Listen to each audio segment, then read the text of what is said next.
How often do you hear people say, you know what, today was a bit of a blur? So often, so many of us have experienced that sense of it has been a blur, kind of wandering around, walking around in a bit of a daze, mesmerized, half asleep, not really awake, not really aware. It's a bit like that metaphor that when you're driving down the road and you approach a roundabout, you overgo the roundabout, drive down the road a little bit further, you go down, cross some traffic lights, you arrive at your place at work, and then you suddenly realize that you cannot remember the last 10 minutes of that journey. Why? Because you're doing it on autopilot. So much of what we do, such a huge percentage of time, is spent doing things on autopilot. Absolutely doing it in a haze, in a daze, and kind of half awake. And I always say to people, that's absolutely the subconscious running its script.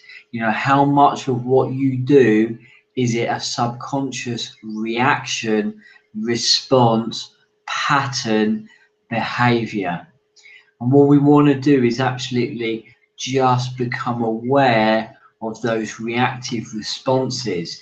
Are you living awake and aware, or are you living sleep in a haze, in a daze?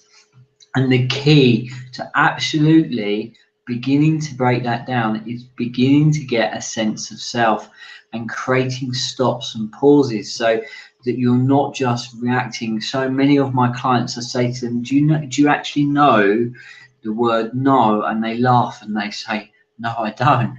And it's quite often, they have demands that are asked on them. People ask this, people ask this, and they always constantly just say yes. They're so programmed, so conditioned, a reactionary response to say yes, that they're not creating those pauses. I often say the absolutely best way to absolutely become aware, absolutely become awake, if you like, is to create pauses within your world, create pauses within your life, so that you then begin to get a sense of self and you begin to wake up.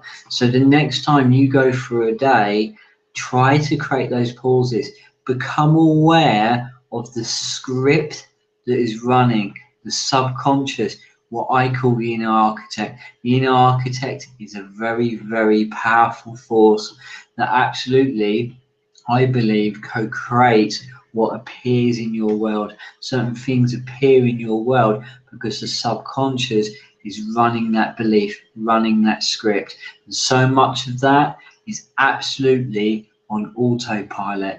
It's a pattern, it's a behavior, it's a set reactionary response that has been running for such a long time. What we need to do is get in there, chip in there, create the pause, and begin to become aware of what the inner architect is doing, what the subconscious is doing.